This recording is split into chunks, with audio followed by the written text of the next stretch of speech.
बहुत बेबाक आंखों में ताल्लुक टिक नहीं पाता, मोहब्बत में कशिश रखने को शर्माना ज़रूरी है।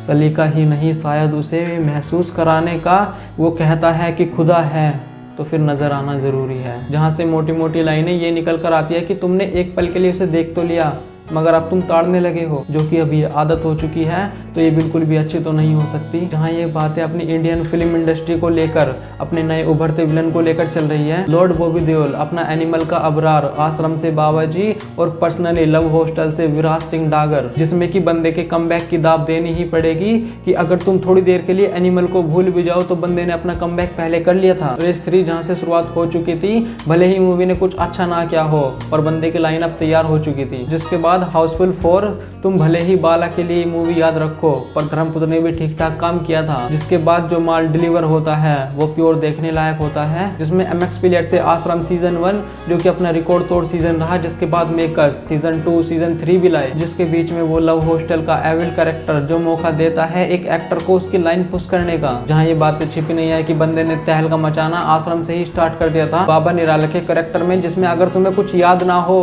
तो पम्मी और बबीता तो याद ही होगी, स्पेशली लड्डू, कि बस यही तो नहीं खाना है।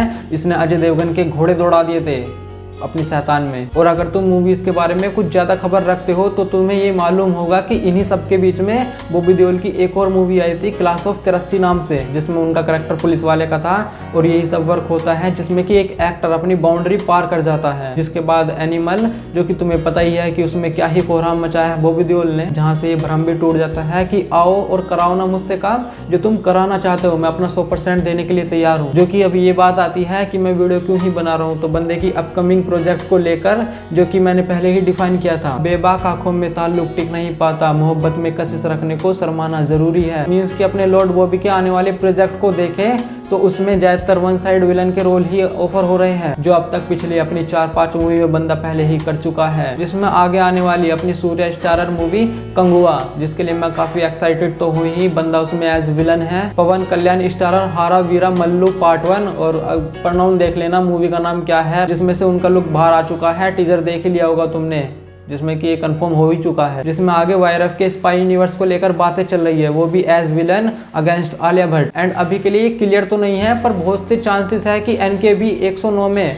विलन के तौर पर बॉबी देओल हमें देखने को मिल जाए। जिसके बाद रिसेंटली सोर्स की माने तो जो अपनी सैफ अली खान वाली मूवी बनने जा रही है डायरेक्टेड बाय प्रियदर्शन, जिसको एक एक्शन थ्रिलर मूवी बताया जा रहा है, तो उसमें भी बॉबी देओल को एज विलन कास्ट करने की बातें चल रही है। और अगर साउंड आ रहा हो, कोई बैकग्राउंड साउंड परेशान करो तो डोंट माइंड, इग्नोर करना। और अपनी रणबीर कपूर वाली रामायण में भी कुंभकर्ण का रोल प्ले करने को लेकर बॉबी से मेकर्स की बात चल ही रही थी, जहां रिसेंट अपकमिंग प्रोजेक्ट को देखकर लगता है कि अपना एक और विलन तबाह होने को तैयार है। जो कि फिल्म इंडस्ट्री की आदत बन चुकी है कि अगर एक फॉर्मूला चल गया तो क्यों ना उसे ही आगे खींच कर लिया जाए, तक कि उसे देखने वाली ऑडियंस उससे इनकार ना कर दे, जैसा कि संजय दत्त के साथ हो रहा है। साउथ और बॉलीवुड में अजीबो तरीके से उन्हें स्क्रीन पर उतारा जा रहा है। रिसेंट में ही राम पोथीनैनी की डबल स्मार्ट का टीजर देख लेना तो तुम्हें पता लग जाएगा, जिसमें कि ये गलत तो बिल्कुल भी नहीं है, पर कुछ एक्सपेरिमेंट होते हैं जो कि तुम्हें कुछ अलग करने में सहायक बनते हैं। जहां ये केवल एक डायरेक्टर या कास्टिंग डायरेक्टर को ही नहीं, एक्टर को भी समझना चाहिए कि अब ये कुछ ज़्यादा बकचोदी तो नहीं हो रही।